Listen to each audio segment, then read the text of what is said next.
Hello, kiddies. This is the Crypt Keeper, and you're listening to Uncle Josh's True Scary Stories. Be careful what you ask for.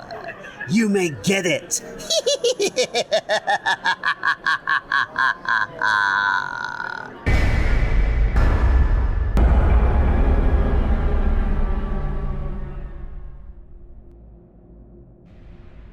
Recently, a friend and I began talking about hauntings. I hadn't known him for very long, but as we were getting to know each other, we talked about whether we believed in ghosts.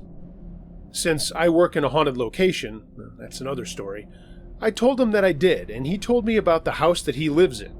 And of course, I had to have a look for myself, particularly as an amateur paranormal investigator. To start with, he told me that an elderly relative of his who owned the house and passed away in it from natural causes remains in the house. She doesn't like it when people leave lights on or appliances on and will often turn them off if they are left unattended. She is generally quite good-natured, but if someone unfamiliar to her doesn't follow her house rules, she's been known to show her displeasure. For example, she absolutely hated people smoking in the house, especially as she was a non-smoker herself. Should anyone smoke within the walls of the house, she tended to do things like hide their lighters or cigarette packs from them. They would then be found in really strange locations, like in the bathroom sink or in front of the back door, almost as though she was trying to hint towards shooing someone out the door. She would occasionally call out, usually during the night, and normally a greeting, like a hello. As long as someone she was familiar with was in the house, she was generally known to be a happy presence. When it's only people who are strangers to her, she appears to try and ward them off, but aggressively turning lights on and off, rattling doors and windows, that kind of thing. She was such a strong woman when she was alive, it would appear as though her strength kept the original spirits in the house at bay. She would talk to them in her native tongue, which was French. When necessary, she would occasionally raise her voice and almost sound like she was warning them off. As my friend doesn't actually speak French himself, he couldn't really tell what she was saying, except sometimes when she would swear at them. As her health began to deteriorate, it would appear as though the spirits in the house would then gain some strength, and she wasn't able to control them quite so much. My friend told me that once she had passed away, the spirit activity increased significantly. He's not sure if it was initially her spirit or those of the original inhabitants of the house. It isn't known exactly who the other spirits in the house are, only that they don't appear to appreciate people being in their space. One night, my friend awoke and found 4 human figures standing around his bed. Frightened, he closed his eyes, but opened them back up. But the spirits were still there.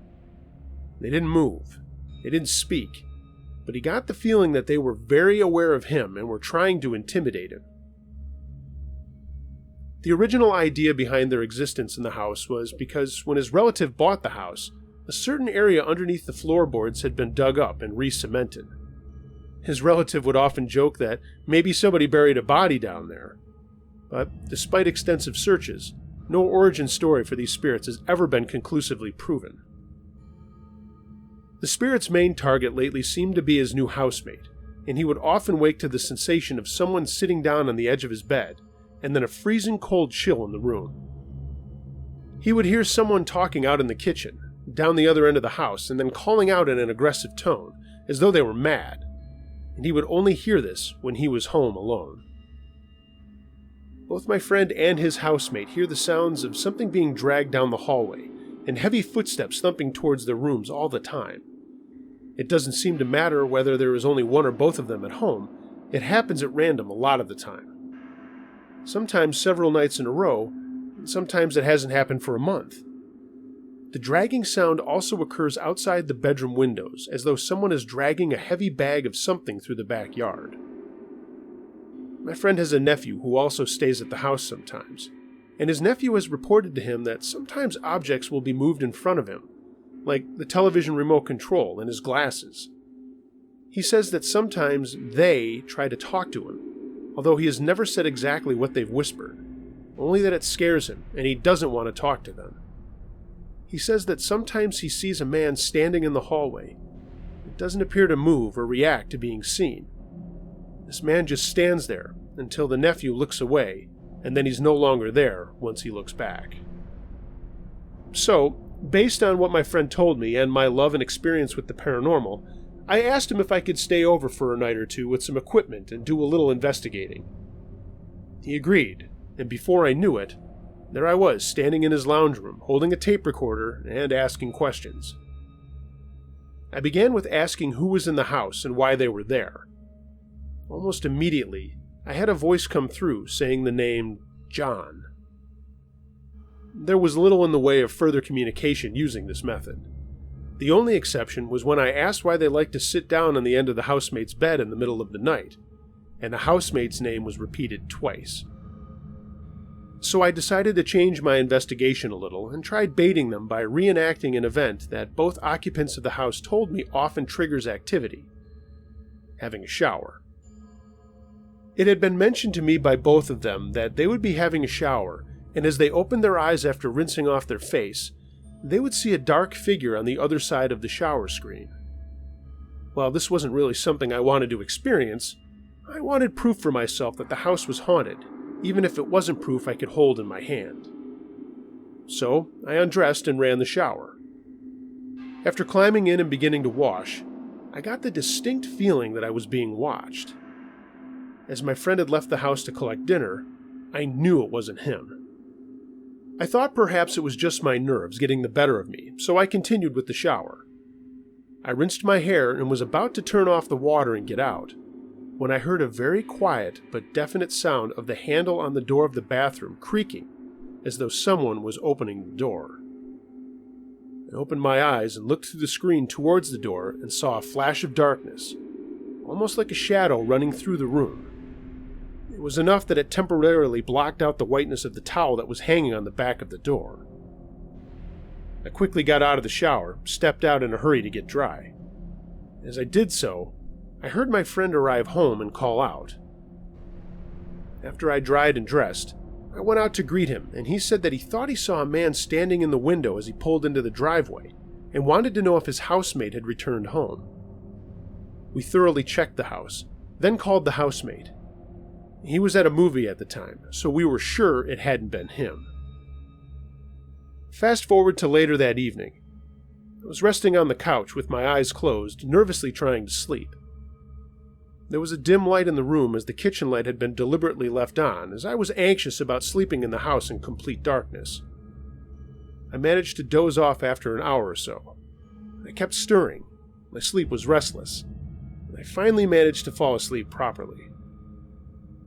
I woke up around 4:20 a.m., woken by the sound of someone calling out in distress. As I opened my eyes, I saw the figure of a man standing in the hallway, looking at me. He didn't move. He didn't say anything, but I could hear the sound of someone breathing heavily, as though they were enraged by something. I sat straight up and couldn't take my eyes off of the figure in the hallway. I began to shake as I was scared, and I decided to call out to my friend and see if he was awake. As I called out to him, he turned on his bedroom light, which was down the other end of the hallway where I had seen the figure. The figure disappeared as soon as I turned the light on, and my friend came out into the hallway to check on me. I decided I wasn't going to be able to sleep anymore, and I figured I might as well leave, as I was quite shaken by the incident. As much as I had expected something paranormal to happen, I didn't expect to feel threatened or endangered as I had. As I was packing up my things and getting ready to go, my friend and I were talking about what I had seen and heard. We both heard the sound of someone chuckling quickly, as though they had delighted in scaring me. I left the house in a hurry. My friend continues to live there for now.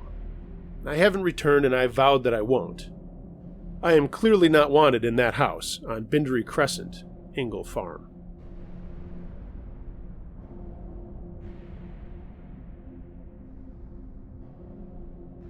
This happened over 10 years ago now, so let me set the stage. At the time, I was in middle school and lived in the suburbs of SoCal, so crime wasn't something to worry about. So safe that our parents let us have the whole come home when the streetlights turn on rule that many households had. We also lived right next to a bunch of canyons, which were just fragmented patches of undeveloped land that had tons of brush and bushes in them, that acted as our place to explore and make forts in and whatnot. It was the weekend, and my brother and I had been playing a ton of Borderlands at the time, and my mom wanted us the hell out of the house, so she made us go for a run around the Loop. The Loop was basically just this path to run when you wanted to get a good 2 or 3 miles in while also doing some hills. It all encompassed part of our neighborhood, creating a sort of loop. We groaned, said fine, and put on our running gear. The beginning of the run was fine, just chatting and goofing off while walking every once in a while since we weren't super stoked about heading up a huge hill. At the top of this hill, the street bends and then connects with a more main road, so there's typically more traffic. As we were going, I saw a white truck turn down the street ahead of us. The same street that we were about to also turn onto to keep doing the loop. Of course, I think nothing of it at the time. It's not until later that I see another white truck past us, and I get a kind of glitch in the matrix like deja vu. After the next 2 times a white truck passes, I realize it's not a bunch of trucks, just the one. The same one that turned off the main road to ours before. I think it's weird, but I figure maybe they're lost or just driving around looking at houses, which wasn't uncommon considering it was a pretty nice area. But as we keep going, I notice that there's a white truck parked on the side of the road, and then it clicks. This truck has been driving past us, parking on the side of the road, waiting for us to pass while hiding in plain sight, and then driving farther down the road out of sight before parking again. By now, I still had some doubt that this truck was actually following us, so I waited until we passed it to see if it would follow us again. We were at the bottom of the loop at this point, with canyon on our left and right. The one to our right was a state park with biking trails and hiking paths, but much more expansive and separated from houses. My brother and I hadn't explored that one, but we knew the canyons on our left like the back of our hand. We had spent countless days and weekends exploring them, making forts, carving labyrinth-like paths through them, so we felt very comfortable there. It was our home away from home, and we felt like we could evade any pursuer in those twisting trails of bushes and rocks. At this point, I heard a car coming up from behind us, and I waited until it was just about to pass us to look at it. I turn, confirm that it's the white truck, and get a good look at 2 middle-aged men in the front seat. They were white, one with black hair with a beard and one with gray hair and stubble, and they were staring directly at us as they passed. At this point, without breaking eye contact with the truck and watching it go past us down the road, I tell my brother, "That white truck's following us. Once it goes around the bend, we are cutting through the canyon to go home." He agreed, and the moment the truck was out of view, we bolted into the canyon and booked it back to our house, where we told our mom what had happened, and she called the police. The police showed up and asked us for a description, and told us that going into the canyon was, number 1, the worst thing to do, as we had no way of knowing how capable the men could have been on foot, and 2, we should have just knocked on any random house's door to get help. We didn't know any better. Soon, there was a helicopter going all over the neighborhood looking for a truck that matched our description. They didn't catch anyone since the description was so broad. They also told us not to worry about it in the future, since the helicopter and the fact that we got away from them should have scared them off, and they would likely go someplace else. But still, spooky as hell. We never saw them again, but had plenty of other weirdos follow us around in the canyon and the like. But to the 2 guys following around middle school boys in your weird truck, let's not meet.